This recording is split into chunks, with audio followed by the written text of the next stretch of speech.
Soy tico porque llevo a Costa Rica en las entrañas, porque lloro cuando escucho una guitarra, cuando trema la marimba y con la puesta del sol. Soy tico y si me asomo a la ventana, me cautiva la montaña y se me alegra el corazón. Soy tico porque siento las canciones de mi tierra, porque vibro con la luna liberiana, caballito nicoyano, la patriótica y pasión. Soy tico y cuando miro la alborada, el lamento del yigüirro me acelera la emoción. Y cuando caen los fuertes aguaceros, es como si yo fuera la semilla. Me huele a tierra fértil el sendero, llenando de ilusión mi alma sencilla. Soy tico porque cada vez que encuentro a un amigo forastero, le demuestro mi calor. Soy tico porque vivo enamorado y orgulloso de la tierra que ha inspirado mi canción. Y cuando caen los fuertes aguaceros, es como si yo fuera la semilla. Me huele a tierra fértil el sendero, llenando de ilusión mi alma sencilla. Soy tico porque una guaya morada me encalana la mirada y me impresiona de verdad.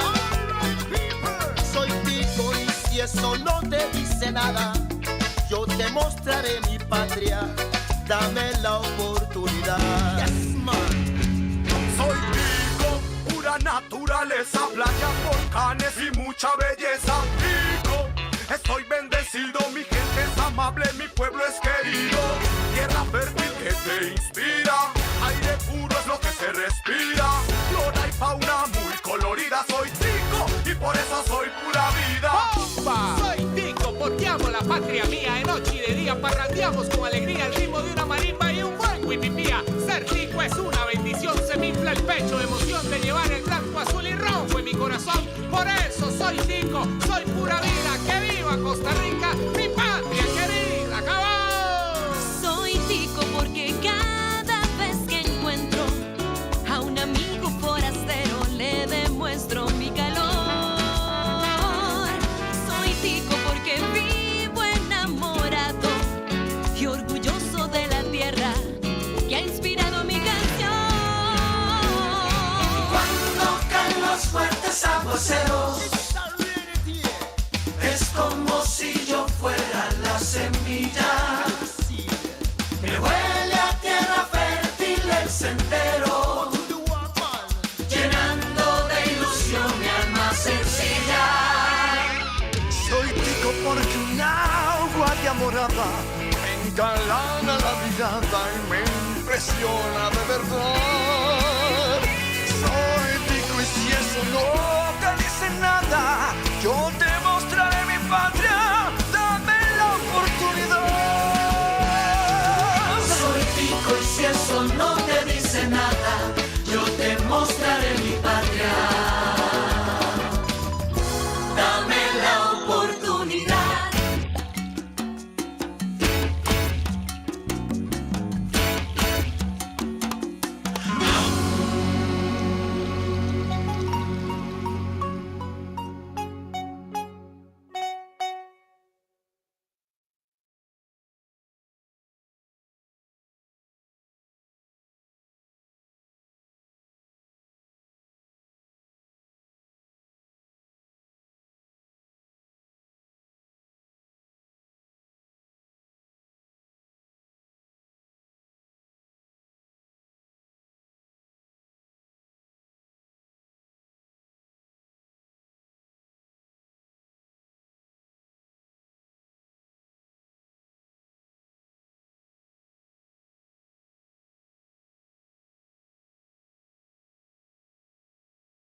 de Los Ángeles bajó, y cuando la vio tan bonita, al cielo jamás regresó. Su mano ha criado a la Juela, a Cartago, Punta Arenas y Limón, al Guanacaste, que es tierra preferida de mi corazón. En América una larga fulgura, es Costa Rica la reina del café. Es su meseta por montadura, luce el diamante de su San José. Por ser tan linda Costa Rica la llaman la Suiza centroamericana. Por ser tan linda Costa Rica la llaman la Suiza centroamericana.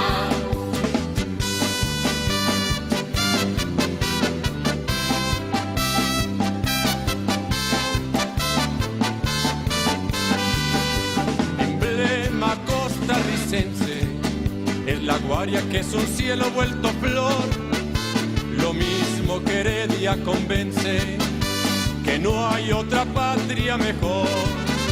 De sus mujeres se ufana, que parecen sin querer exagerar, muñecas de porcelana escapadas de un lindo bazar. En América una larga fulgura, es Costa Rica la reina del café.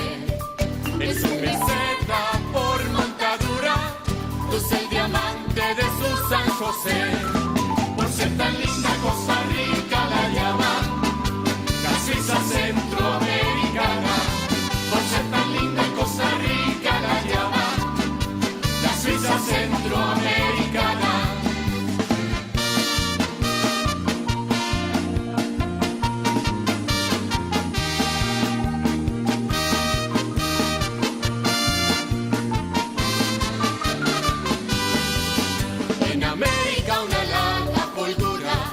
Es Costa Rica la reina del café. En su meseta por montadura, luce el diamante de su San José. Por ser tan linda Costa Rica la llaman la Suiza centroamericana. Por ser tan linda Costa Rica la llaman la Suiza centroamericana. Por ser tan linda Costa Rica la llaman la Suiza centroamericana. Por ser tan linda Costa Rica la llaman la Suiza centroamericana.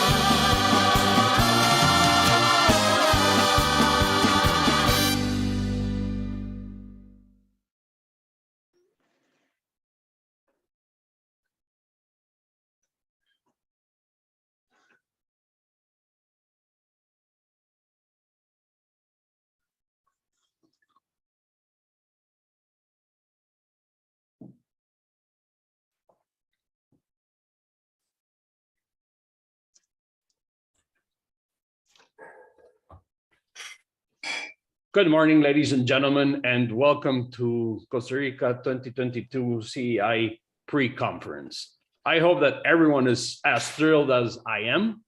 It has been quite an ordeal coming up to this date. We've been planning a lot of activities, a lot of events that we hope you will be able to enjoy. We have two great speakers today, so please remain seated because I know you're as excited as I am, okay? And just as we say here in Costa Rica, bienvenidos y pura vida, which means enjoy life, okay? And just on a little side note, Soy Tico, which is the song that you just saw and heard, means I am Costa Rican. And Tico is the slang for Costa Rican. So you will be seeing that phrase a lot throughout the next couple of months. Soy Tico is an emblem of, and that this song is a new emblem of how joyful and how cheerful we are. I'd like to give a great welcome to the board members joining us today, to all the faculty, and to all the students that are streaming online, and those of you here at the pre-conference in our Zoom meet. With this said, I would like to welcome Ronnie Castillo, the executive director for the foundation Madre Tierra Verde. Ronnie, good morning. Good morning, Gerardo, and good morning to everyone. Very happy to be today with you in this pre-conference.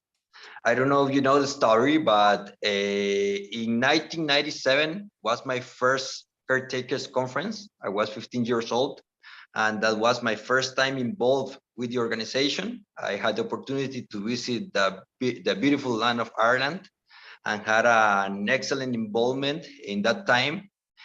For me personally, that was an activity that shaped my future, you know? Here I am, more than 20 years later, talking to you about the same topics, worried about the same planet. And I think caretakers is an excellent infrastructure, an excellent network to align the objectives of many citizens around the world around the important thing that is the environment. And in this case, with the theme of water that we are promoting in this conference, we are very happy to invite these speakers today, international speakers. I'm very happy to be a little teaser of what is coming next July. So welcome very much. I'm here to serve you. I'm very happy, very excited. So nothing more. Thank you. Thank you very much, Gerardo. Thank you, Ronnie. And it is great just to mention that throughout the following months, you will be having a series of workshops, which will basically be leading into setting up, those impact projects, okay, in the areas of, climate impact, social impact, and even financial impact. So we're talking sustainability, people over here, obviously revolving around water, but really important, the fact that the team here in Costa Rica, the alumni team and caretakers of the Environment International is at the forefront of setting up those projects that will be meaningful, that will be scalable, and that will be change makers. With this said, I would like to welcome my great friend and co-host, Georgina Grillo. Good morning, Georgina. Good morning, Gerardo. Very excited to welcome everyone to 2022 pre-conference, CEI's pre-conference. It's very happy to see all of you here. And we have great expectations. We're expecting a lot of schools from Europe and Costa Rica and in America and Asia, all of our continents. So very happy to see you all here. Welcome. Thank you very much, Georgina. And obviously, ladies and gentlemen, we wouldn't be doing a student pre-conference nor a student conference without the guidance of two great Golden Valley School students. I would like now to introduce the two co-hosts for our pre-conference and for the conference. And I will start with Daniela Gutierrez. Good morning, Daniela. Good morning, everyone. Good afternoon or good night, depending on where you are in the world. I share the sentiment that my peers have previously stated. I'm really excited for what's coming. We've been working really hard to give you a hybrid conference of the best quality, and we really hope that this can be a little sneak peek into everything that we have planned. I truly hope you learn a lot, you have fun, use this time as an opportunity to clarify any questions you may have and network with other conference participants. So thanks a lot for coming, and I remain at the order of anything you need. Thank you very much. And last but not least, the other co-host for Golden Valley School, Max Meoño. Max, take it away.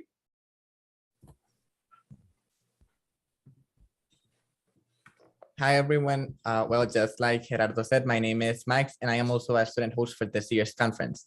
I am super excited to see everyone here, and I am super happy that all of you are participating in this year's conference, either virtually or in person, and I really hope that you enjoyed this pre-conference and the conference in July. So see you in further activities. Thank you very much. And with this, right now, as a teacher and as a member of Fundación Madre Tierra Verde, I'm passing on the torch to Daniela so that Daniela may keep on leading us through this pre-conference. Daniela, Max, take it away. The floor is yours. Everyone else, have a great conference, and we will be seeing a lot of each other the following months. And I can't wait to have you here in Costa Rica during July. Thank you, Gerardo. And thank you, everybody. I will now give the floor to Samuel, who will be giving you a quick introduction to our 2022 alumni team. So Sam, whenever you want. Sweet. All right. Hey everyone, I'm gonna add myself to the spotlight. Right. Yeah. Happy to be here. For those of you who don't know me, I'm Sam. I'm part of the senior alumni team.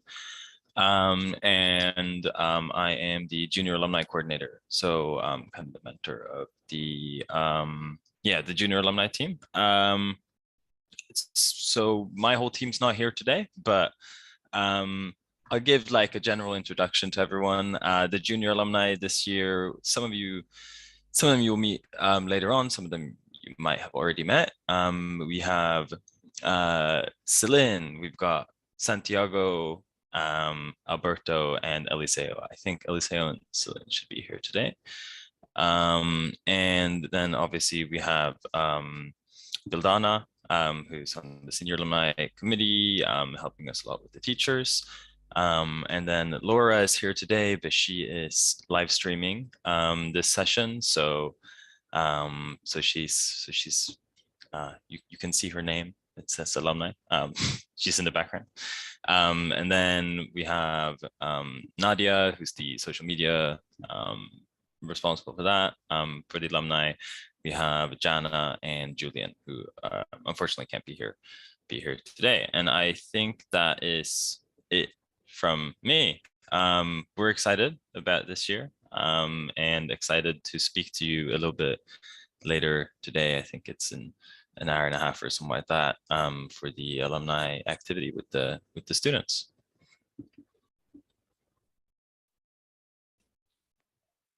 Thank you, Sam. I'll now give the floor to Jimena, who will be introducing the Young Reporters of the Environment for this year's conference. Hi, Danny. My name is Jimena, and I will be coordinating Young Reporters with Jana, Andrew, and Cindy. We will basically be writing articles and having podcasts. And so you will be seeing us around. We're very excited to be reporting on this conference. So yeah, thank you. Thank you, Jimena. Now Max will make a quick final announcement before we start.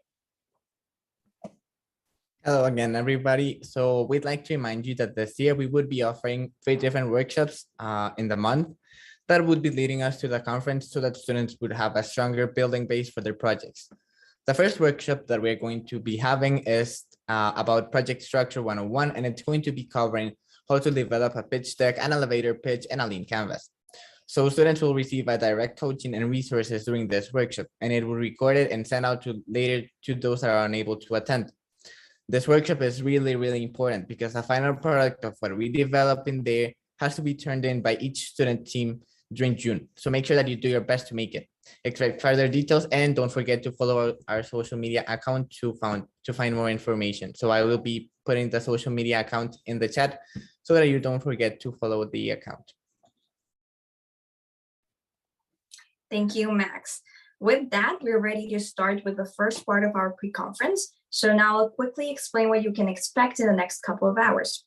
We have 2 amazing speakers today who will be welcoming in just a second. You'll have the chance to listen to them and ask any questions at the end. So make sure you write them down and wait until after the presentation is done. After that, we'll split into breakout rooms. Teachers will stay in this room for the teacher session, and students will move to the other available rooms for the activities. If you have any questions or issues at any moment, feel free to private message any of us using the Zoom chat function. That being said, it's my great pleasure to welcome our first keynote speaker of the day, Mr. Jose Lluch, onto the stage. So Mr. Lluch, you have the floor. Thanks very much. Can you hear me? Yeah, loud and clear. Okay, thanks very much, Daniela, for your kind introductions. Thanks, everybody. Thanks everybody for being here, for inviting me, for having me here with you, especially to caretakers of the Environmental International, also to the Golden Violet School, and particularly to Fundación Madre Tierra Verde, to give me the opportunity to be here with you, to share our experience, some of our knowledge, and to share this experience with you. I will try to share my presentation. I have prepared a presentation. And please let me know.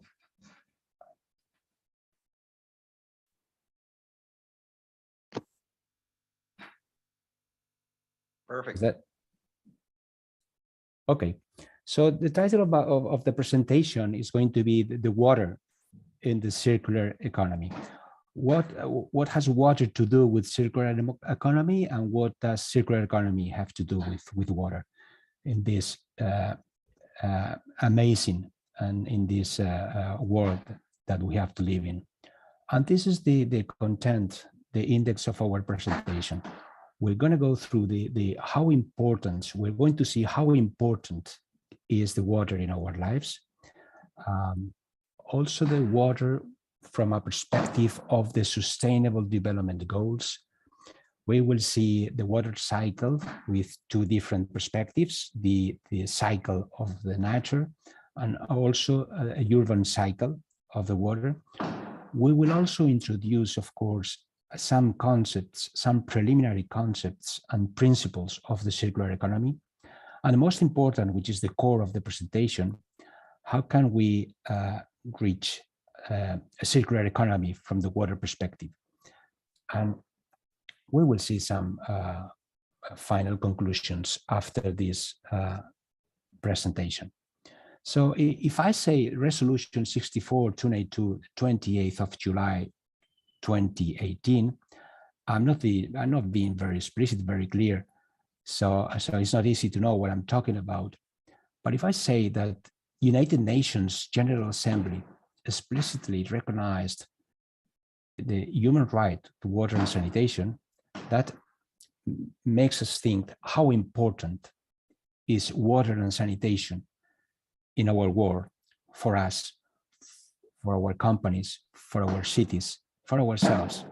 And this resolution reaffirmed that clean drinking water and sanitation are more than essential for the realization of all human rights. So this is the importance, this reveals how important is water and sanitation in our lives. And having a look to our region in Latin America, we see that we have 1/3 of the planet's fresh water. Is this good news? Well, I would say so. It's really good news. But we need to clarify this aspect, because despite of the fact that we can have 1/3 of the planet's fresh water, it doesn't mean that we don't have to make or to use hydro efficiency in our lives. So if we have a look to the both basic water and basic sanitation services, while in the case of Costa Rica, we can see a really good performance. In the map, on the left-hand side, we see that Costa Rica is performing with more than 99% of a basic water service in the country. And if we see on the right, in Costa Rica, we can perform more than 93% of the basic sanitation services. So this is really good news to know that we have covered both basic services regarding water and sanitation. But despite the fact that we have 1/3, as we saw before, of the water reserves in the region, we are facing, as you all know, the climate change, which is the biggest challenge that humanity is facing in the coming decades. So we all know that both Central America and the Caribbean are very sensitive to climate change. And this means that we're going to have more extreme weather events in the coming years. It means that we are not always going to have that abundance of water, and there will be periods of scarcity. We are facing very severe droughts all over the world, in Europe too, and especially in the south of Europe, in Spain, where the country that I come from, which are affecting crop production and food supply chain. So therefore, if we want to face this challenge with guarantees of success, we need to make efficient use of water when we have it, in anticipation of other times when we will not have it. So we have two pieces of news that show us the importance of being prepared. We have been forced to develop drought-resistant beans in this first new through genetic improvement. This was a Cornell Chronicle article in 2021. And in the second shows how 8 years ago, in 2014, in Costa Rica, we had to face a drought that had not been seen in the past 75 years, with no rain at all. That's important, with no rain at all. So this is where the water goes. And again, how important can be in our lives. Of course, we use it at home for us. We use it for industrial use in our industries. We use water to generate power, of course, in agricultural use and for recreation use. And this is a distribution of water use in Costa Rica, according to the Instituto Costarricense de Acueductos y Alcantarillados. And it's important to see in this graph how the human consumption is almost 1/3 of the distribution of the water.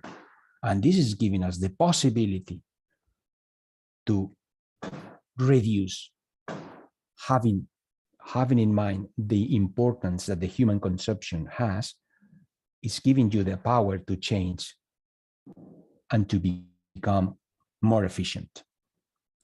So it is also very important, the water in our lives, that if we have a look to the Sustainable Development Goals, that you all know there is a call to global action to reduce poverty, to protect the planet, and ensure that all people enjoy peace and prosperity.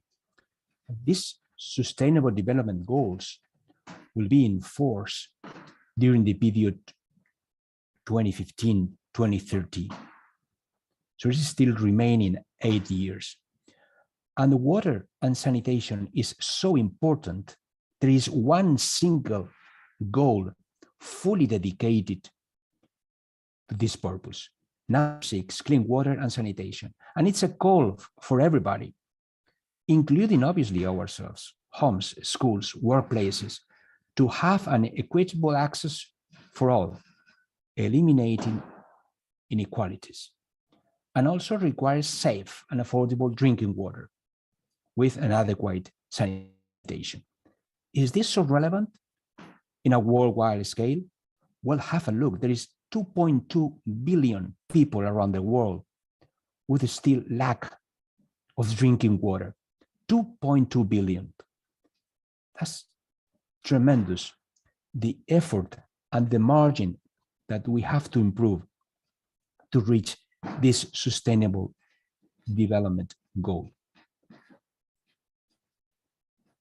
And if we have a look to the two water cycles, well, we see in the figure number 4, the water cycle in the nature that is well known is the evaporation coming from lakes, from the oceans, from the sea to the clouds. There is a process of condensation and a precipitation when it rains. And again, cycle is closed with a collection in the soil or in the ground. That's the water cycle in the nature. 17-year-old viola player Sarah Wayman. She's the principal in a few orchestras at New Trier High School and Midwest Young Artists. But if we see the urban water cycle, we have developed this urban water cycle which is divided in 8 different parts, we have divided in 3. It's what we call the upstream, the downstream, and just in the middle, a critical path, which is the use. So we're going to have a look more carefully to this urban water cycle. But first of all, let me introduce you to the circular economy concept. The circular economy concept, it arises in contrast with the linear model. What is the linear model? Well, this is the easiest slide to explain of all. The linear model is what we are doing in the last 200 years. It's what we do actually in almost 90% of our economical model. The linear model is what we are doing. Extraction of materials, if you see in the first step, there is production, consumption, a landfill. And in destruction, we have been extracting all the materials we have needed with regard for their sustainability and no respect for nature. In the production side, we have been producing all the products we need without any criteria for energy efficiency, eco-design, or carbon footprint, and without taking pollution into account. In the third step, consumption, that's our role as users and consumers. We have been consuming irresponsibly, impulsively, and in many cases without knowing whether or not we will need what we buy. And in the last step, we have created huge landfills in our territories that are damaging our ecosystem, our subsoil, and destroy our nature. So this is what we call the take, make, use, dispose model. It's the linear economic model. Very easy to explain because it's currently what we do now. So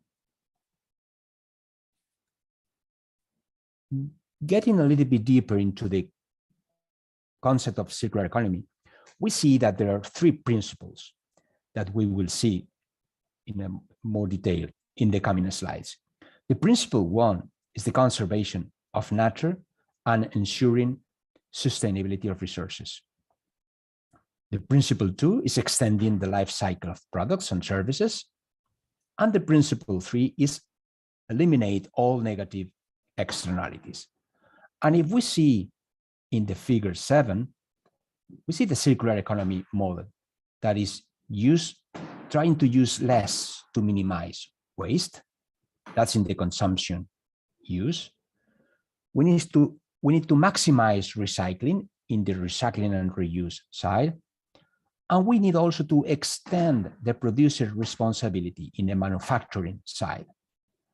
So keeping these 3 principles alive, we will be able to turn this cycle on, looking for the circular model. So having a look to the principle 1, the conservation of nature and ensuring sustainability of resources, we have to maintain a difficult balance of being prosperous countries with economic growth, but being environmentally sustainable. We are not achieving this at the moment, but this is a great challenge for the circular economy. So we see on the left that we need to keep a balance between the natural capital, in which water is taking a key role, and the economic activity. But if you have a look to the graph on the right, we see that we are not achieving this, as I mentioned before.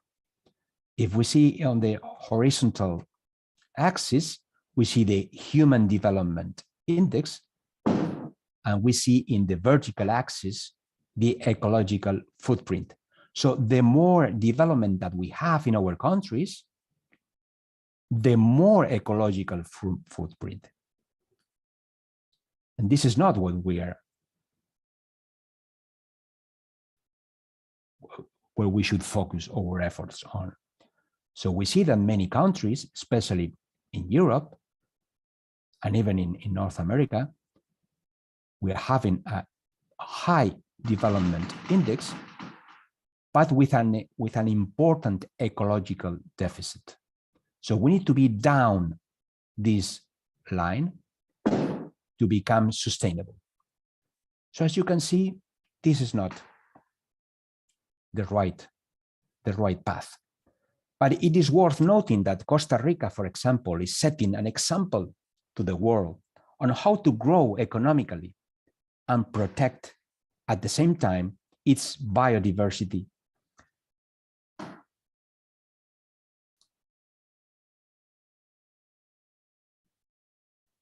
So we're going through the principle 2, extending the life cycle of products and services.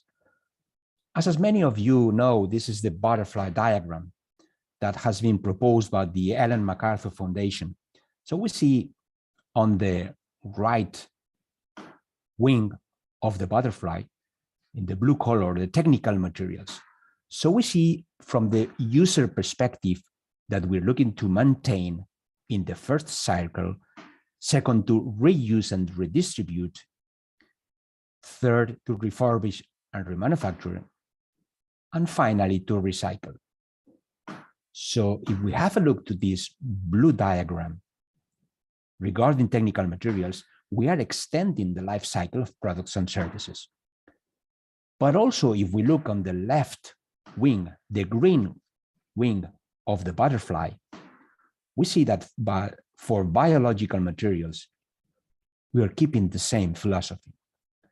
So there are several cascades which we are reusing and getting value from this waste, even getting biogas, soil restoration, farming and collection, and to have biochemical feedstock to close the loop.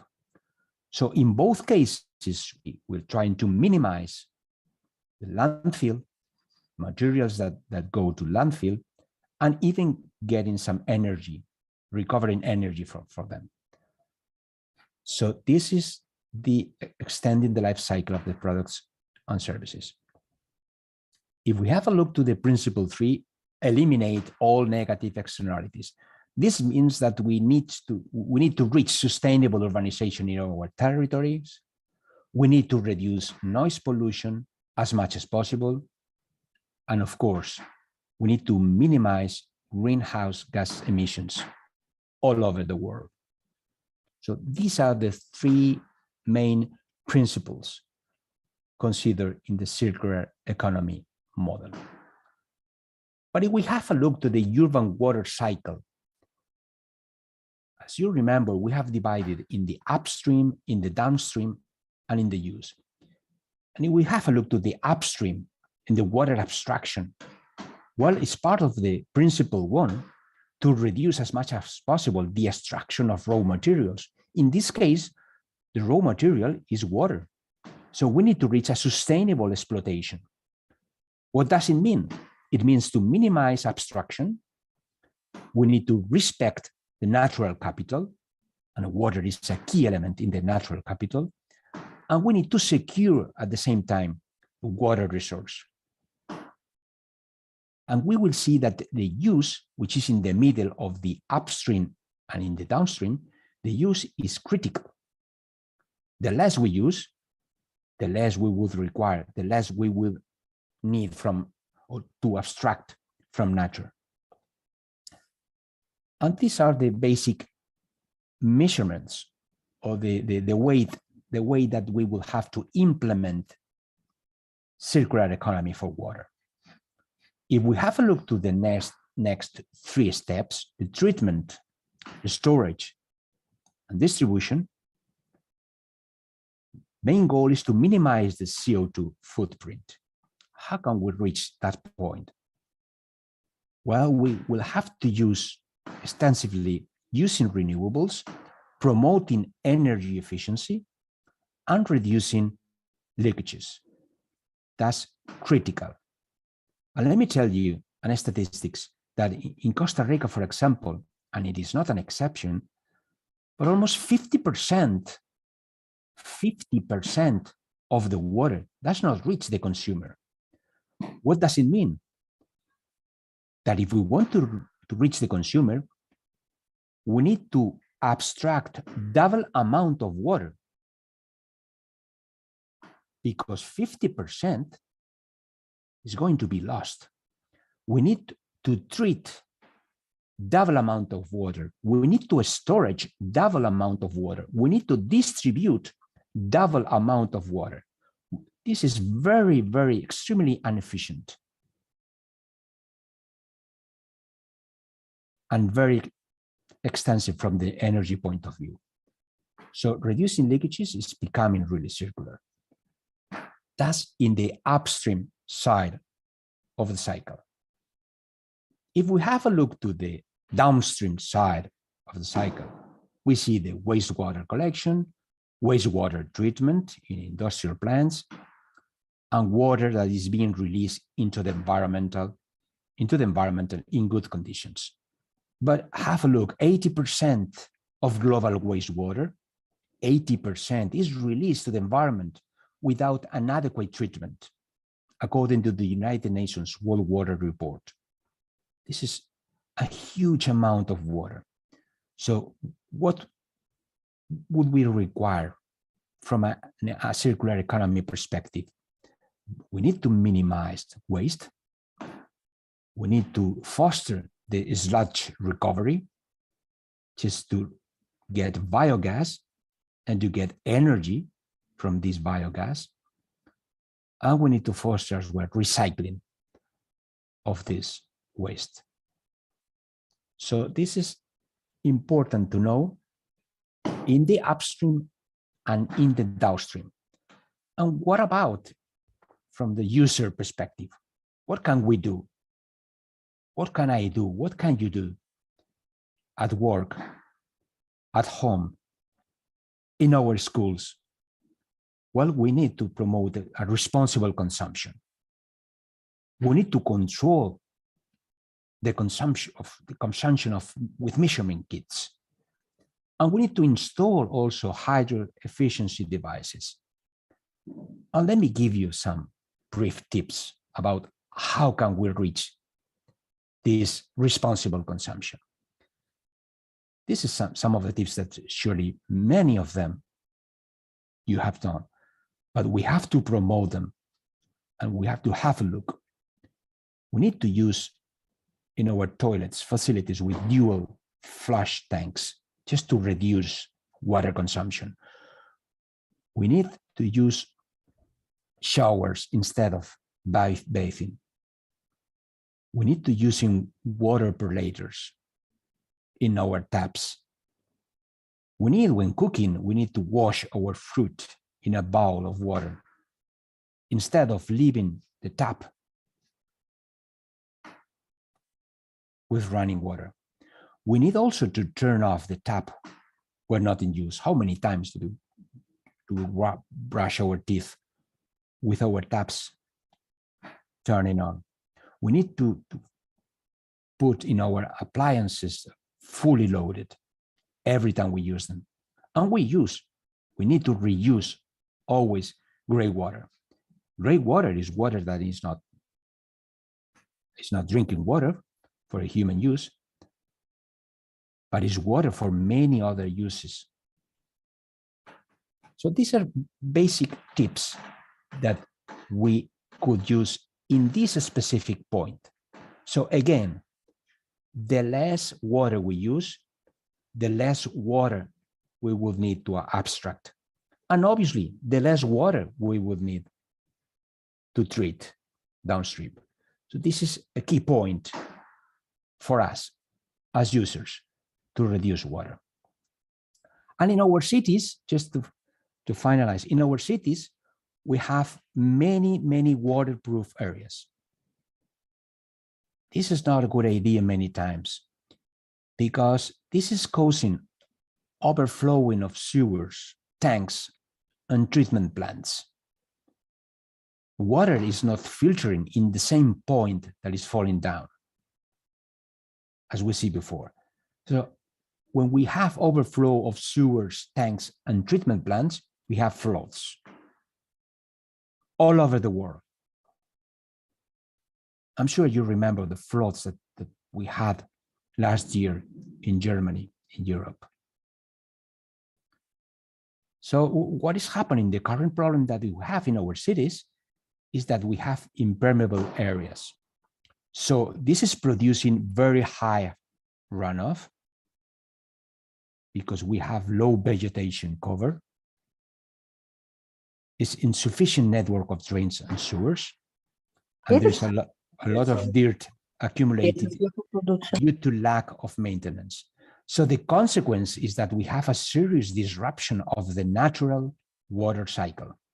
The natural water cycle means, on the left figure, you see that 95% of the water should be filtered in the same point on the ground that it falls down. But if you have these impermeable areas, it's just the opposite. It's only 5% is filtering in the soil and 95% is runoff. So runoff waters, as you all know, is water flowing by gravity and is not infiltrated into the ground. And that's lack, obviously, of circular economy. We are not being efficient with this in our cities. So what kind of measurements can we take to have a circular territory or circular city? Well, there's potential solutions like the sustainable drainage for urban systems. Many options. There's a plant covers around our buildings, on top of the buildings.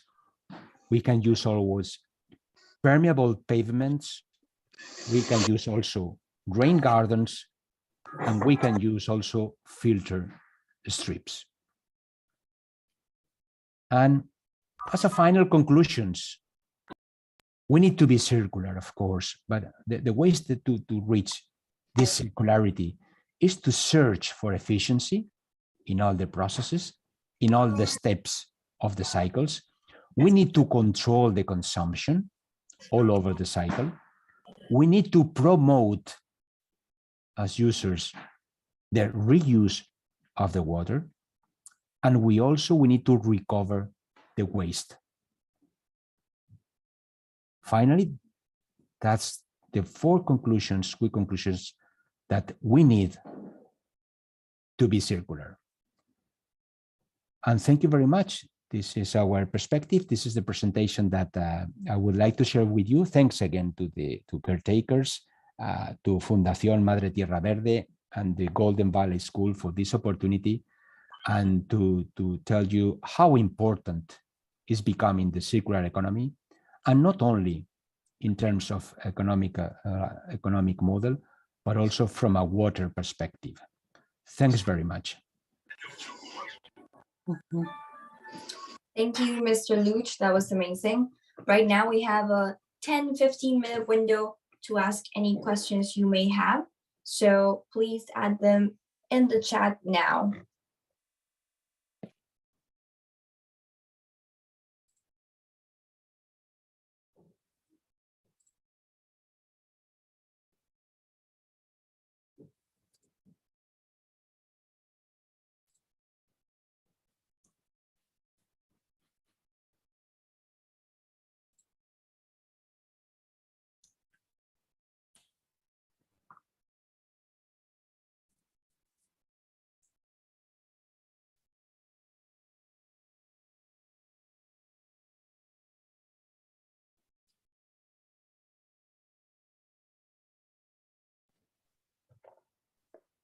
All right, so we're getting several comments in the chat function. We have one question. It states, ask students, what is something that can be done to reduce water use in schools? Thanks, Daniela. That's a good question. As I mentioned before, I try to I will try to share again this presentation. I made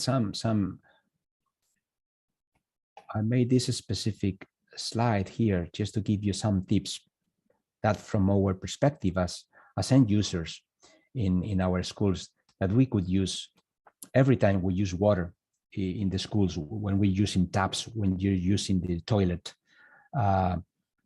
when we're using the bathroom, just to have, trying to ask for these dual flush tanks and using water heaters, and always turning off the taps when they are not in use. As users, that's some of the tips that we could use, we can make to reduce water in this specific point. Because again, that's relevant, our role as end users. And again, let me tell you that the less water we use, less water abstraction we will require. And obviously less water treatment we would require at the end of the cycle. So it's critical for us to have always in mind that we're using the bathroom in a sustainable way. Thank you. Next question is, how long do you think water could last if humans didn't exploit it? Sorry, how long if humans don't? If humans didn't exploit it, overuse it? Well, I think the nature is very wise. And I think that if we have a nice relationship with nature, nature will respect us.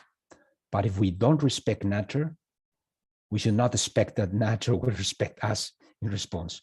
So I think that water can be a key element in the nature forever if we respect and we made a sustainable use.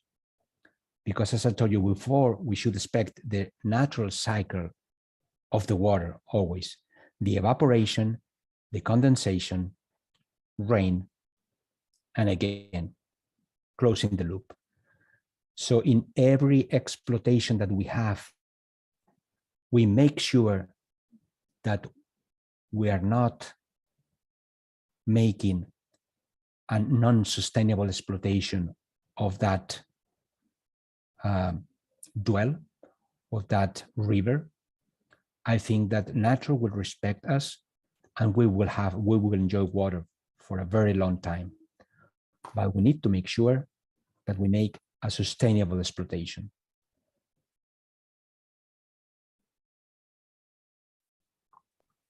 Thank you. We have an advisor from the US asking if your presentation is in lesson plan form for teachers to use, and if it's possible to get a copy of it. Yes, it will be possible to have a copy of the presentation.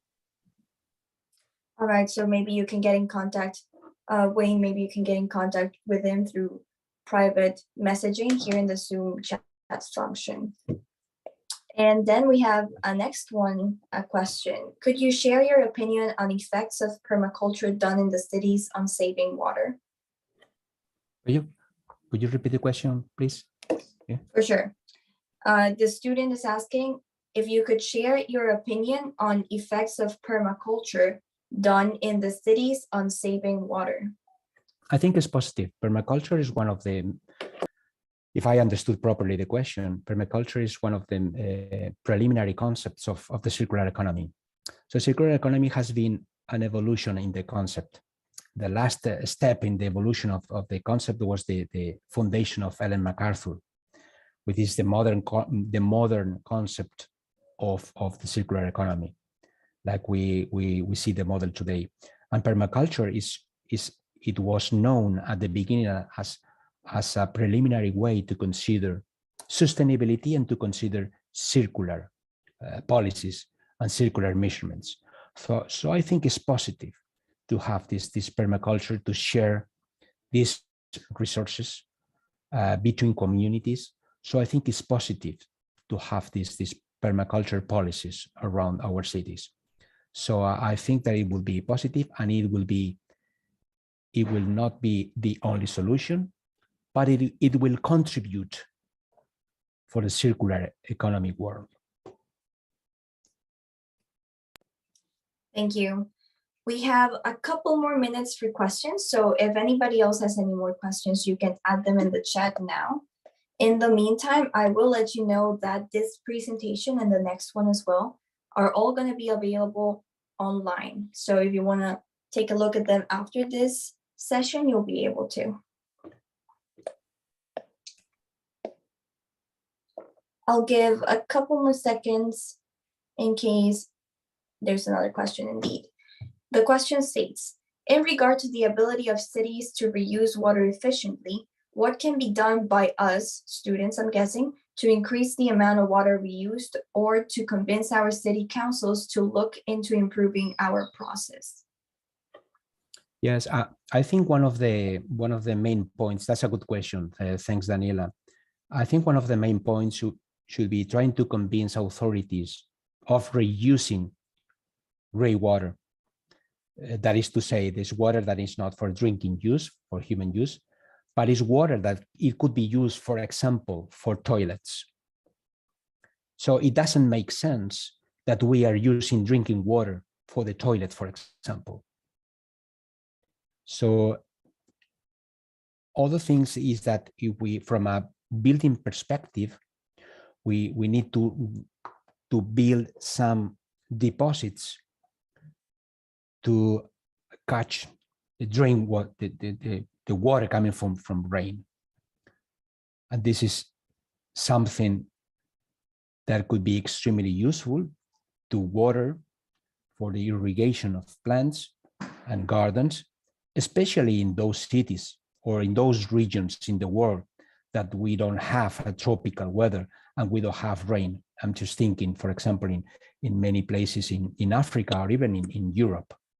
So reusing gray water or reusing the water coming from rain from a building perspective, that's something that will be extremely useful to reduce the water consumption.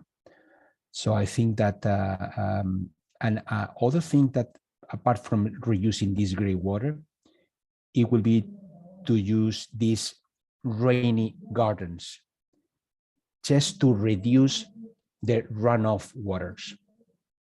Runoff waters, as we could see before, it can cause floods. So I think these two measurements can be taken from a municipality perspective to reduce the water from the rain and to use these gardens to reduce runoff waters.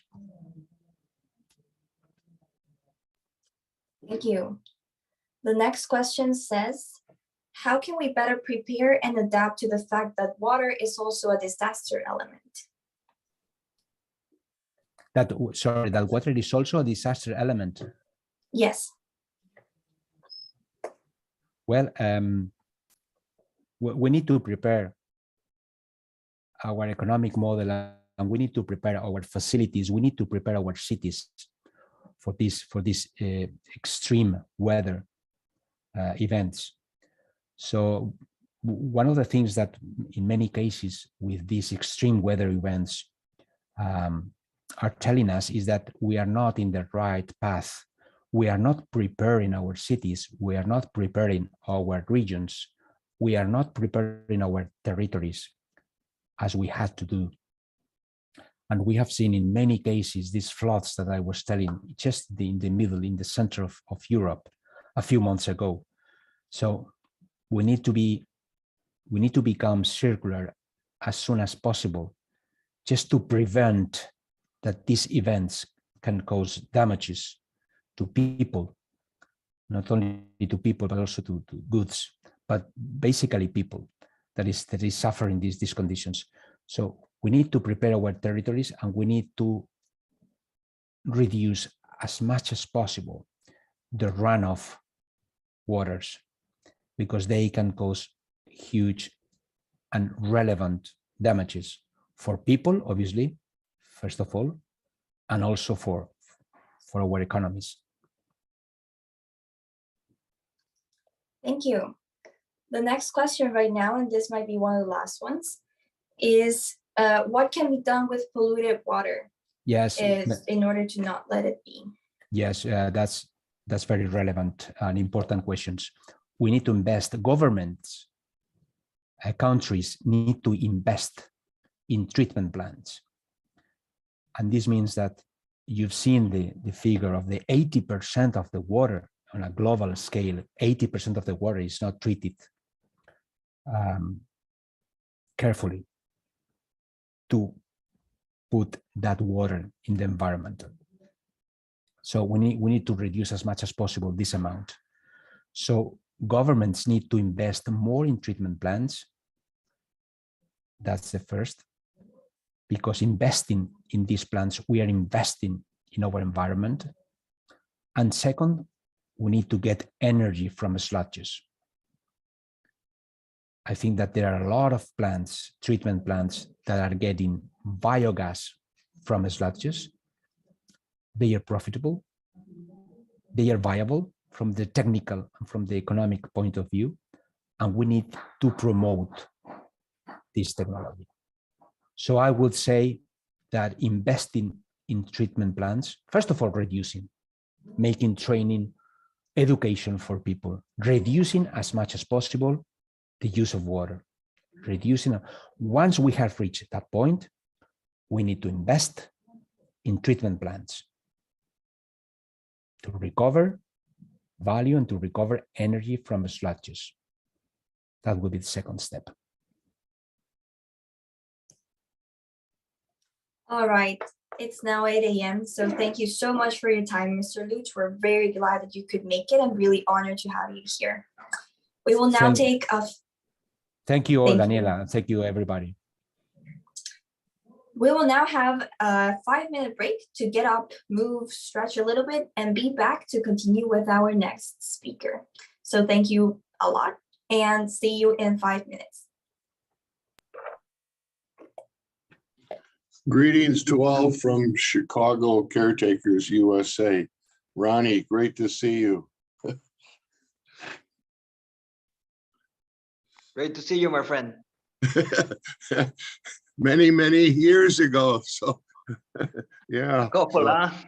Yeah. Thanks for joining us in that. I keep asking Jose, get Ronnie to sign on. I haven't said hello to him for many years. So, yeah. Excellent. So, yeah, keep on sharing and having a good time down there. And thanks for once again using your resources in that. We always appreciate it in that. So, yeah. So. No, at the service, I feel myself as a caretaker all this time, more than 20 years. Well, the bug bites you in that. So this is my 37th year. So yeah. So anyhow, keep on enjoying in that. So, okay, go take your break and we'll see you in a few minutes. So yeah. Bye. Okay.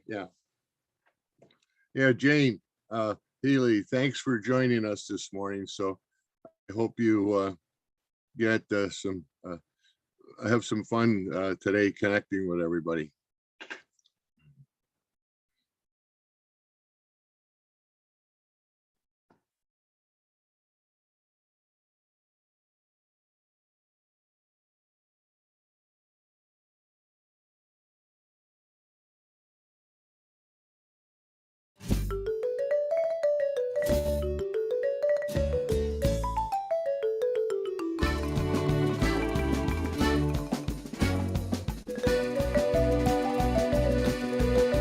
Allá en el monte, junto a las nubes, junto al arroyo, tengo mi rancho hecho de paja, lleno de amores. Mis 4 vacas, mi potro blanco son mi tesoro. Y una morena, 4 huilitas que tanto adoro. Y una morena, 4 huilitas que tanto adoro. Y por las noches, cuando la luna con su rayito nos ilumina, se oye a lo lejos una guitarra que tristemente canta su pena. Así es mi pueblo, así es mi tierra. Tierra querida, mi Costa Rica que tanto quiero. muero. Pedazo del cielo, 4000 pitas, yo te venero. Aunque te azoten los vendavales que da la vida, yo te defiendo mi Costa Rica, por ti me muero. Yo te defiendo mi Costa Rica, por ti me muero.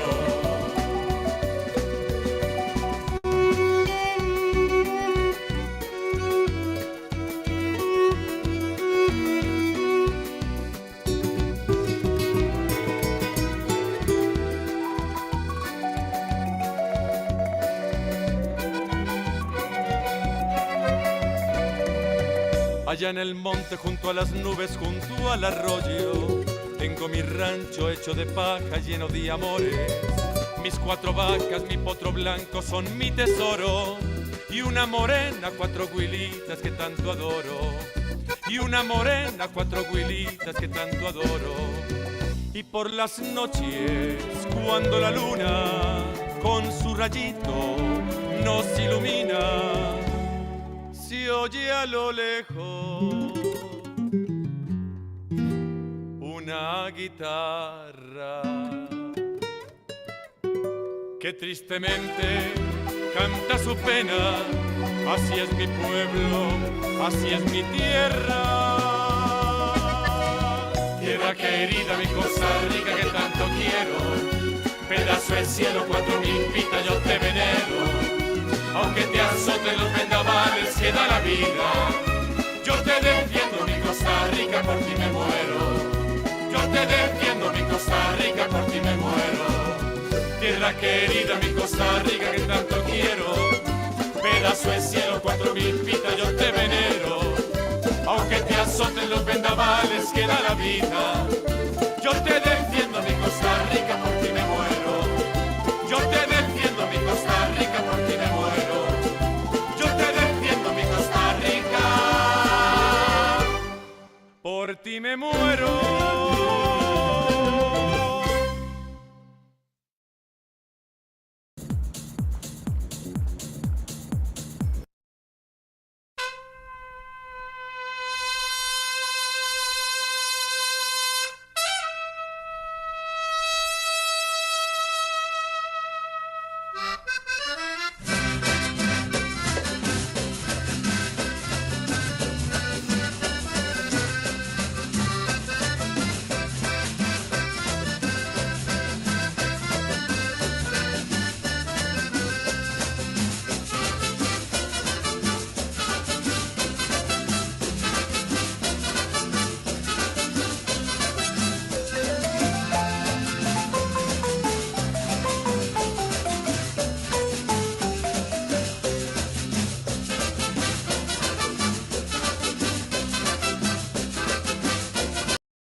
All right, it's been 5 minutes.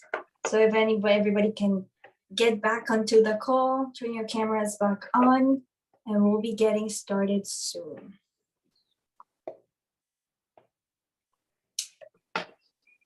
I'll give you a couple seconds more so that everybody can get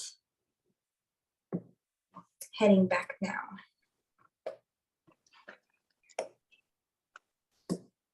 All right, so thanks for coming back.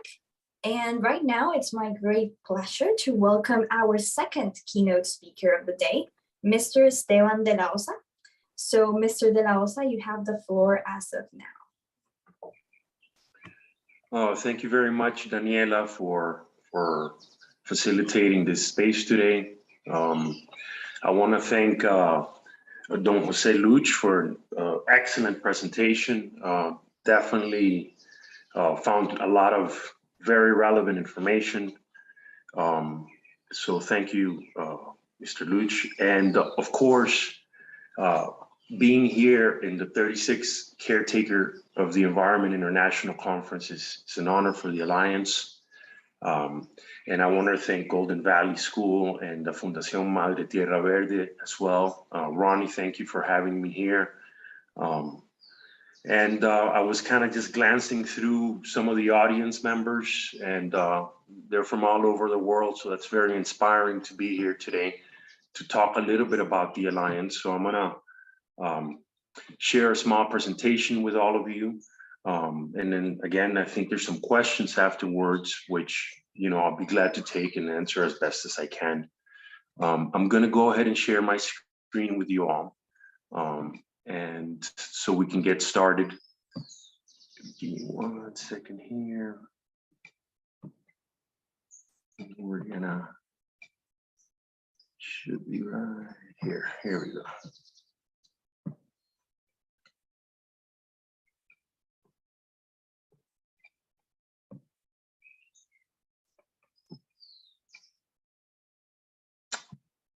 Okay, can you see the presentation? Yes, we can. It's all good, thank you. Yeah, okay, 1 second, please. Here we go. Okay, I'm gonna share this presentation. Bring this down.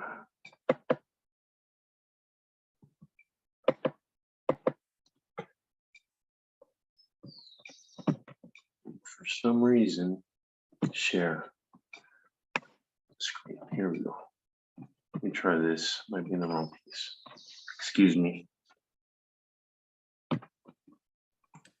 No worries, take your time.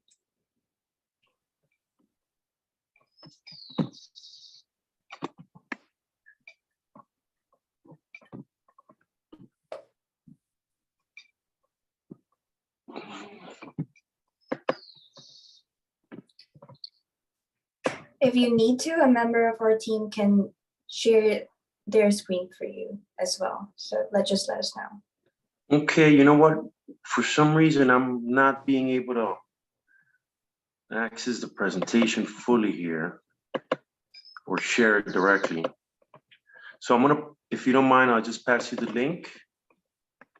For sure. Sam, could you share your screen? Yeah, absolutely. Just send the link to me. Okay, give me 1 second here.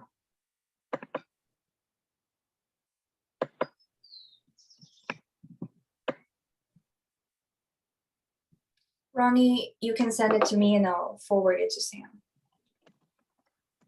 There's the link. I'm not sure. It's Ronnie as well. And again, I apologize about that. No worries. Nowadays, with this virtual world that we're on, we have unexpected situations all the time. It seems, yes, okay. All right, Ronnie, I sent it. All right, I'll be forwarding it to Sam right now. Perfect.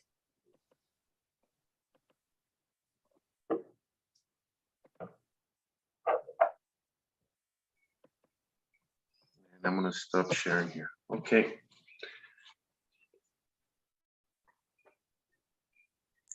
Right, I'm just downloading it so I can share it, but should be any time now.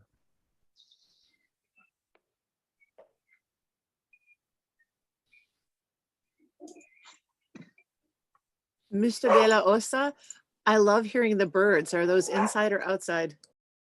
They're outside the yard. Yeah. I love hearing them too.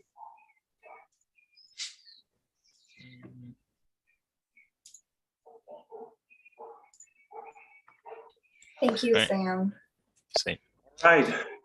So if we could begin, just go to the next slide. I'll talk to you a little bit about, in essence, why we're all here. We're here because of water. Water is everything for the world. It is a vital element of everything that we do. And our motto is on the next slide there.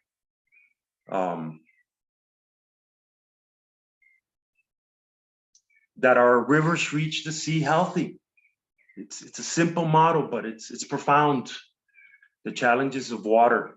The next slide as well encompasses our posture.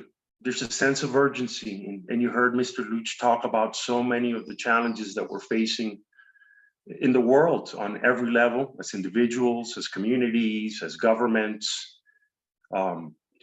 And, you know, the head of our organization has a very powerful quote, and I definitely want to share it with you. The time is running out. We must act individually and collectively in a voluntary, supportive, selfless, and committed manner. The moment is now. There is no more time to lose. You know, these words are, you know, not trivial at all. If we can move on to the next slide. So yeah, a sense of urgency is critical to what we are facing. And so I'll tell you a little bit about the Alliance. If we can continue to the next slide. The Alliance is it's a place where people come together. The Alianza Nacional Ríos y Cuencas de Costa Rica is really a meeting place in which citizens come together voluntarily to carry out concrete actions to protect our rivers in the face of the many challenges that exist when it comes to water management. So as we go on to the next slide, you know, we've talked about, Mr. Lluch talked about some of those challenges. I want to reemphasize that, you know, we recognize that saving the rivers and watersheds require fundamental changes in the way that we all live. Some of the questions that were asked earlier about what we can do are very relevant, because we have to change the ways that we live.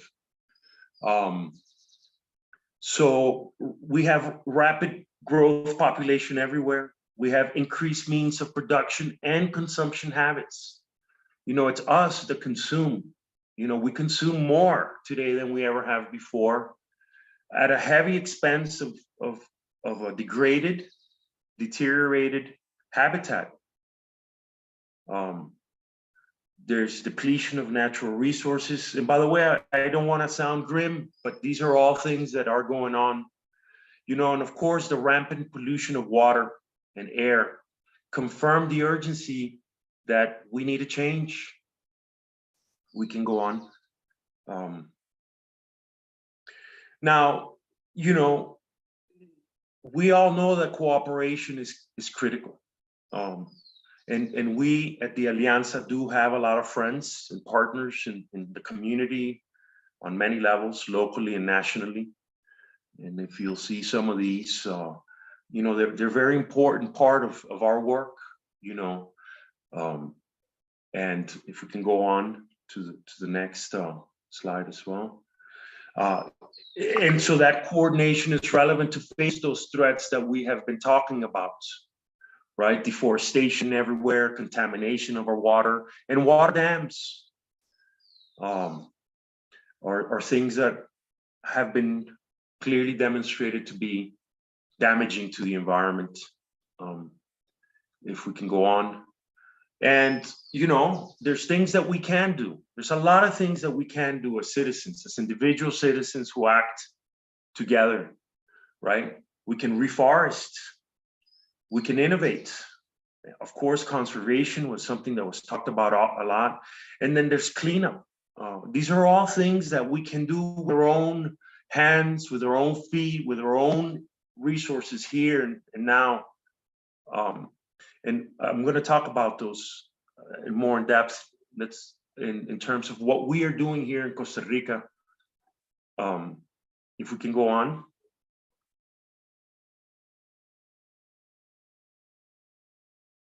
Now, that work that I was talking to you about, there's many aspects of the work of the Alianza.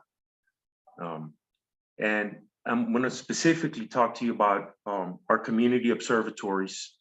But as a general overview, if we can go to the next slide, I'll tell you a little bit about what we are doing. Right now, the Alianza engages in a weekly radio broadcast that reaches about 12,000 people on a weekly basis. And It's heard across Latin America. We have many guests, important guests that are relevant to these matters of water conservation. Ronnie has participated. We also have a daily publication that we put out with very relevant information about the challenges. There's many of them, and strategies and experiences that are shared in those publications that are definitely worth looking into, and amongst other things. But again, I want to talk to you about citizen observatories, which are really a very powerful tool. And like the Alliance, that is a place, well, these citizen observatories are a place themselves, built by communities of us, of friends and neighbors and family. If we can go on to the next slide. There's a short video that I'm going to let you watch that expresses a lot of these ideas, and then I will let it run. It's not very long. And then I'm going to kind of come back and touch on some of the points that they're made that I think are very relevant to the conversation here today. And if we could hit play and get that video going, that would be great.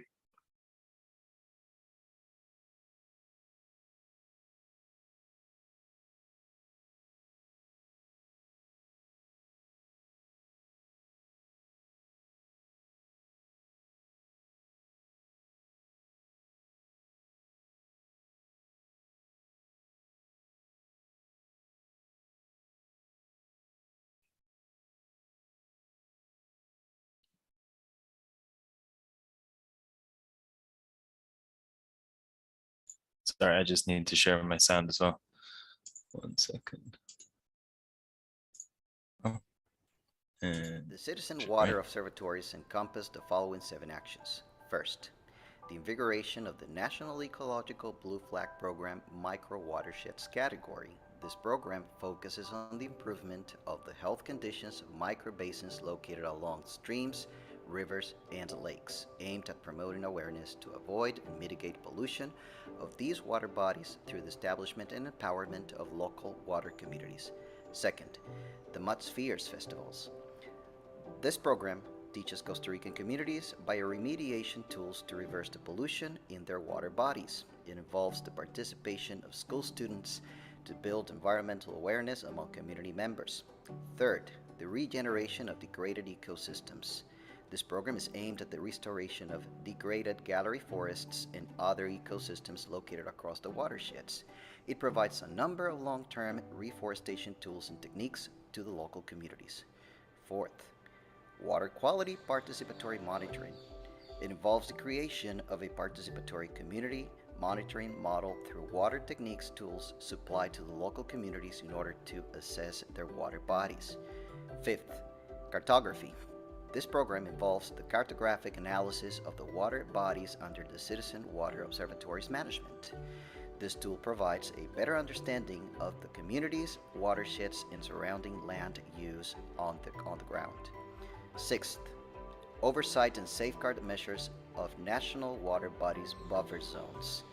This program provides a community platform for local leaders and organizations to issue legal complaints against actions that threaten water ecosystems. And seventh, training and empowerment of the communities in the correct use of tools for the preservation and management of climate change effects. This program provides local communities with tools to better understand and address how weather conditions affect populations, farming, and water bodies overall based on a precautionary principle.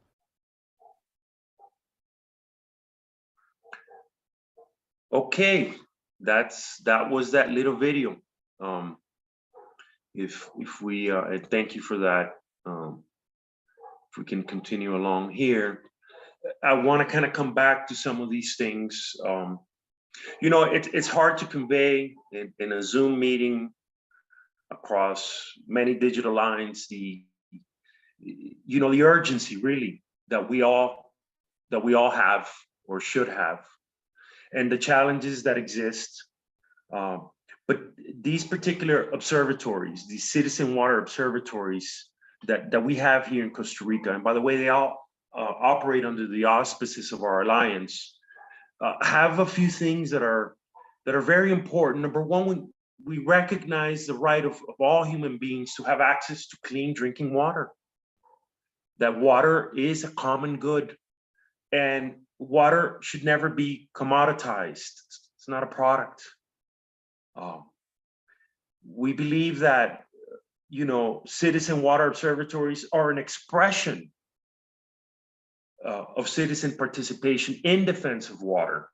So when you ask these questions, what can we do? What can we do? Well, a little bit of organizing can spark huge benefits, and in this place, the water observatories are that place where people's needs and concerns and fears can be addressed in a powerful voice.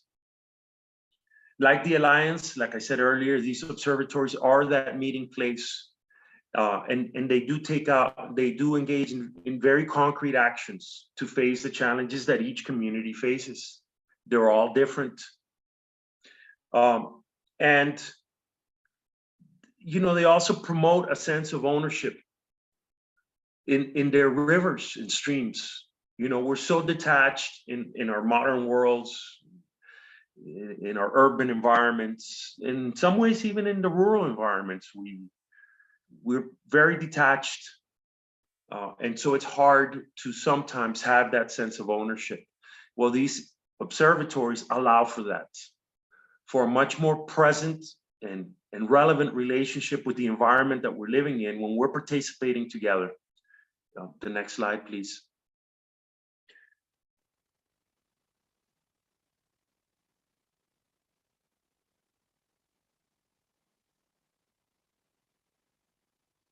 Am I still here? I think I'm still here. Okay, yeah.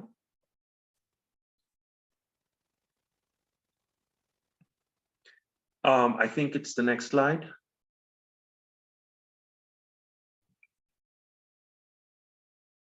Okay. Now, it's important to emphasize that these observatories are all voluntary. And it has to be in that spirit. This is supportive, it's not profit-driven, and there is a genuine commitment to permanent surveillance and monitoring of the water resources in each community. These observatories seek to identify and develop and raise awareness to agree on projects that are going to solve the problems that are being caused in their communities. OCAs, as we call them here, observatories, community observatories, are an important part of sustainable development and of influencing local governments as well as national governments. The next slide, please. Now, currently in Costa Rica, there's about 70 observatories that we have registered. This is very important. The next slide, please. As you can see from this map, we're scattered across a broad section of the country. We don't feel it's enough. We could do more, as Mr. Lluch was talking about. There's abundant water resources all over the country, and all of these communities are vital in that engagement. Let's go on. So let's talk a little bit about, I put a little picture so you see it's real. This was the second annual meeting that we had. Next slide.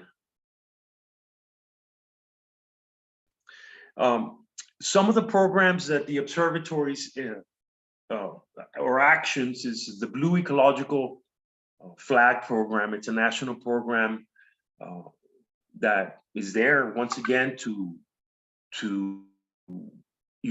edify these systems in our country that protect and conserve our resources.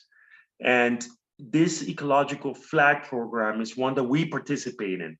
There are many different categories of the flag. If you want to attain a flag in Costa Rica that speaks about how you engage in your activities, there are many different categories. For example, for beaches, for mountains, for towns and cities. And we have one for micro water basins. And so these are perfect. It's a perfect program that we contribute to and help in engaging communities. The next slide. The mud spheres was another thing that you saw in the video. The mud spheres is an incredibly special event that takes place over several weeks in each community. In essence, what these mud spheres are there for to raise awareness, to create a bond amongst community and a sense of purpose. And it's a process that in some ways is symbolic, but it represents some of what we call bio remediation through the use of microorganisms that I'll talk to you a little bit more about. Next slide, please. Now, the way that communities engage with these, it's a festival that they come together ahead of time to make these balls. These mud balls is what they are, and these balls are sort of seeded with microorganisms that over the next several weeks will harden into these mud balls and grow. And at one point, to about 2 to 3 weeks later, we come back together, and we have a day out in the river where we launch these balls filled with microorganisms that help clean up pollution. Now, itself would help in the next few days as these spheres go into the water, but as a long-term solution, the festivals are more to raise awareness, to bring community together, and to show a solid front as a community. And these are very powerful symbolisms of the work that we're doing. The next slide, please. Again, in the same spirit, we engage in picnics in the river, another event that we try to organize to get people involved, to begin to see the river as a place of recreation, that people will want to see clean and healthy. You have to be close to the river to be aware of it. So these picnics by the river are part of those efforts. The next slide, please.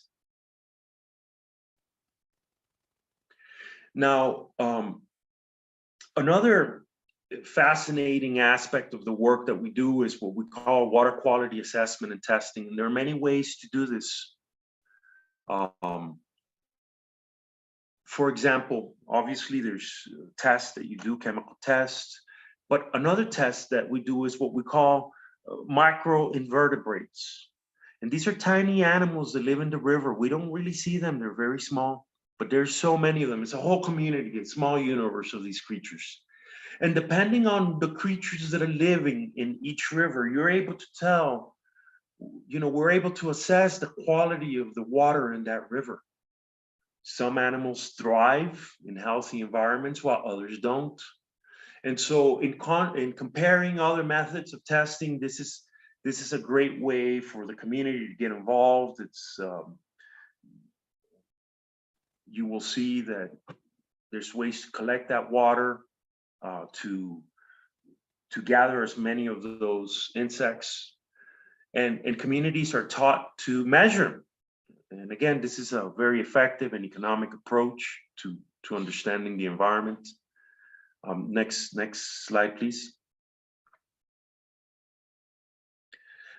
Here you see again some of the community engaging in these quality testing of the rivers. Next slide, please.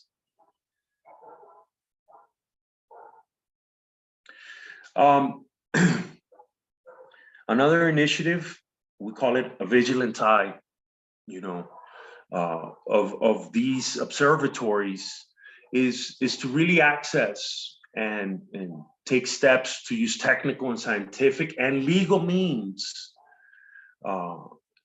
available to report on damage and invasion and destruction in the environment. It's very important that the communities that are protecting these rivers engage in monitoring of the activities. It impacts everyone. And that's part of the commitment of these observations citizen observatory communities. Next slide, please. In addition to the work that I've mentioned, there's also what we call cartographic analysis. And here is the idea that you have to understand and measure what you to really be present. And through this resource, it's possible to know, the state of the river, its adjacent areas, where the rivers begin, how they flow, all the tributaries, the geomorphology of the river, let's say, and all the basic elements for reliable analysis. And so we participate in being able to truly measure a river, map it, understand it, and share that information with the communities, so they in turn have the relevant data and information to engage with those rivers accordingly. Next, please. And of course, we want to spread the gospel. I hate to use such a term, but we get out there. We want to influence other communities, and so each observatory is tasked with the objective of reaching out to neighboring communities and to sort of facilitate those communities' ability to organize and to have a place to come together. The place is almost irrelevant. We've gone to soccer fields or next to rivers. Each community could figure those things out. But again, to expand that network, to increase awareness, to increase the power of the voice of each community. So that network expansion is part of the work that we do. It's very relevant. And it's how we have reached close to 70 observatories in the country. Next slide, please. Ecosystem recovery and remediation. We have to, repair. And of course, there's processes involved and systems all over the world to do these things, but it goes more than just planting trees. It's about visiting the sites. It's about engaging in workshops and training. It's about having those days where the community comes out symbolically and actively to maybe reforest a piece of land that's been abandoned or cleared, to continue to control visits, monitor and report.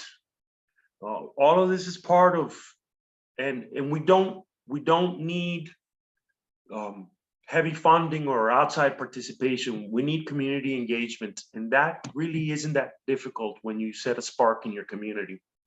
Next slide, please.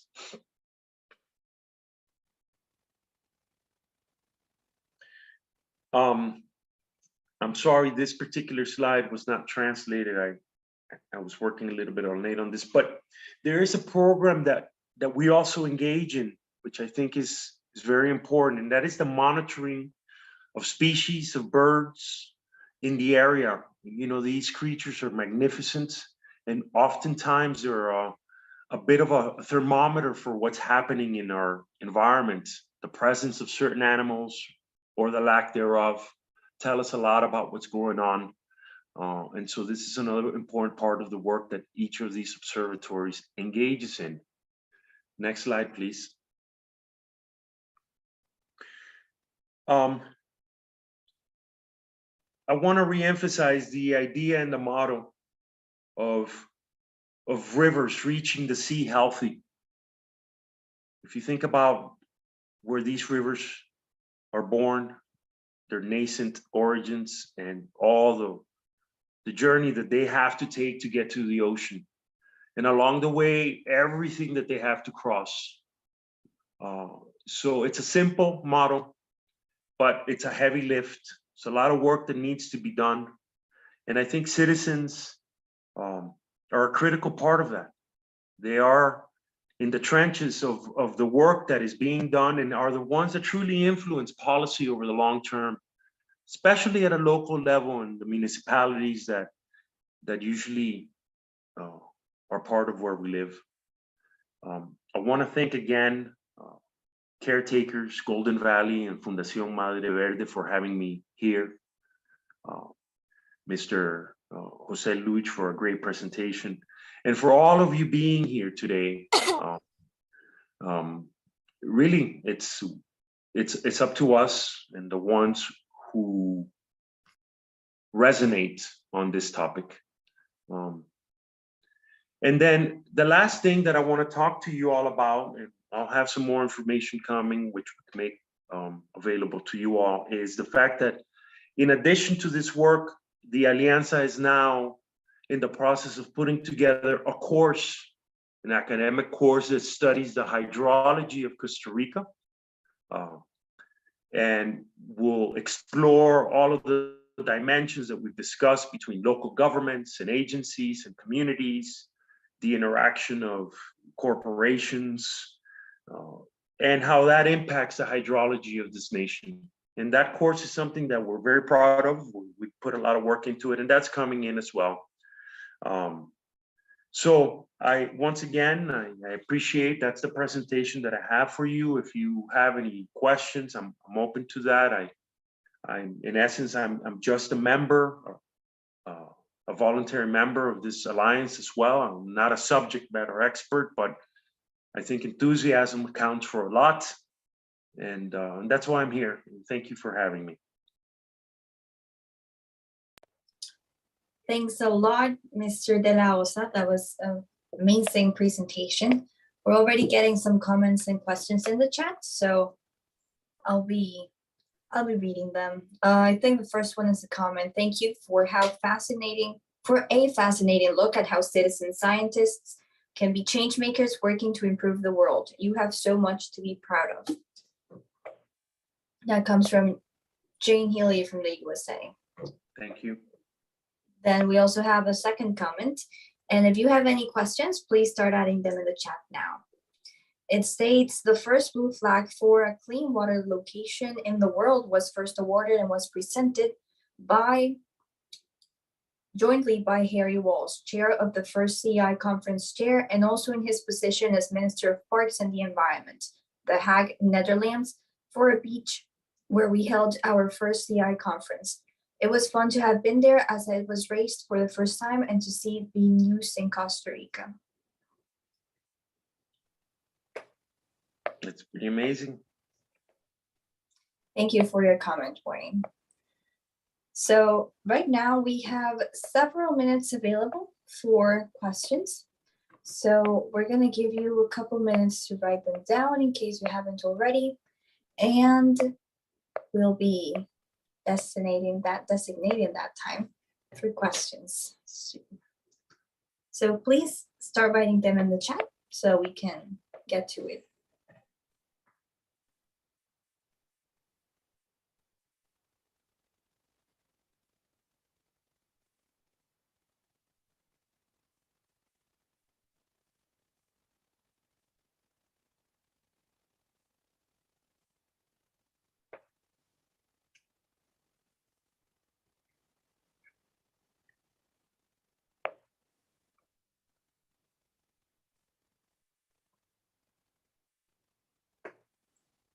All right, so we have the first question here. We have many questions. What species specifically would be the primary indicators of how healthy an area of river may be? Okay, that's a great question. You know, every environment is always a little different. You know, it's like every town has a little bit of a different thing. Well, that's not that different from ecosystems. In water environments, specifically around rivers, the amphibian life is very important, or lack thereof. They're very sensitive to changes in the water chemistry. And of course that impacts, and they're a food source, so it impacts birds. You know, it's a chain. And by the way, we're totally connected to that chain. We're not separate or apart. I don't want to go, but I want to kind of go back to the macro invertebrates. These may be the most sensitive of them all, and why we use them as a tool to measure what is happening in the quality of that water.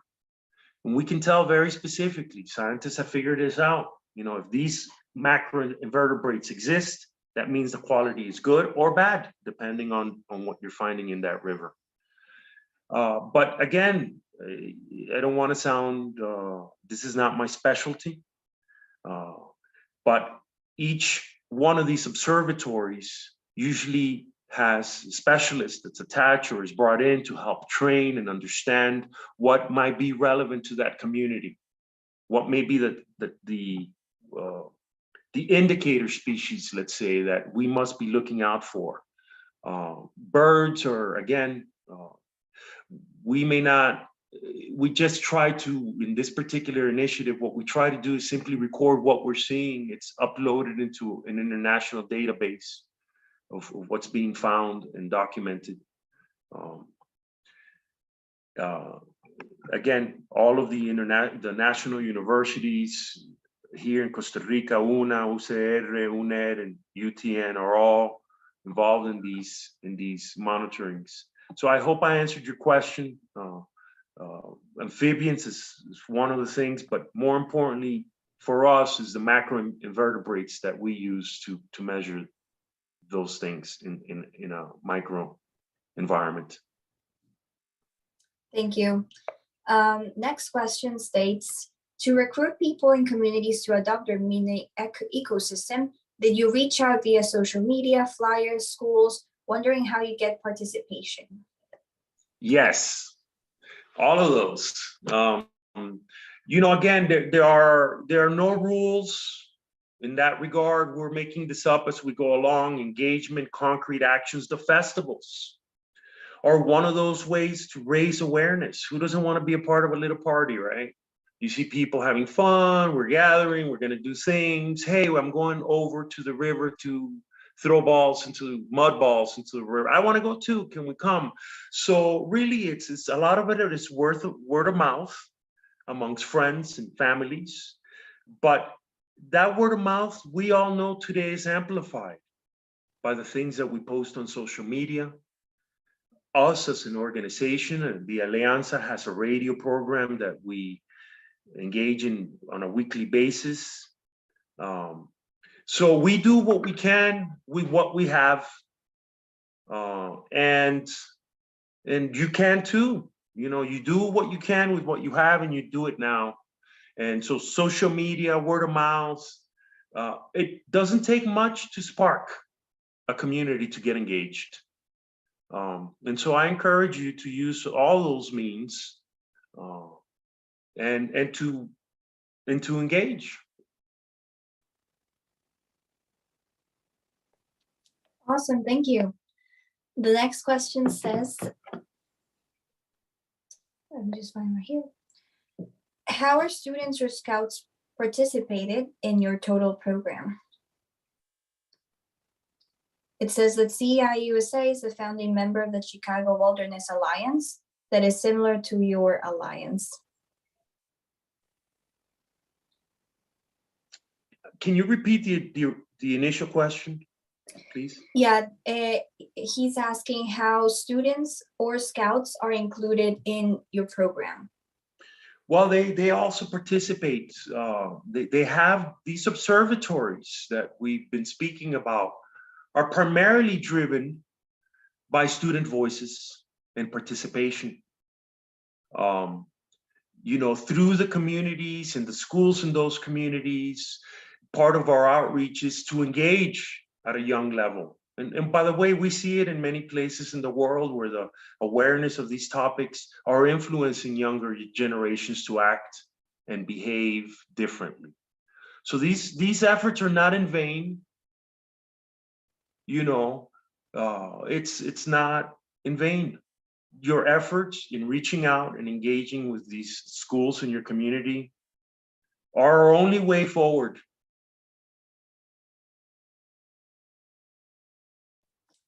Thank you. We have one more question. How many people are in the Alliance as of 2022?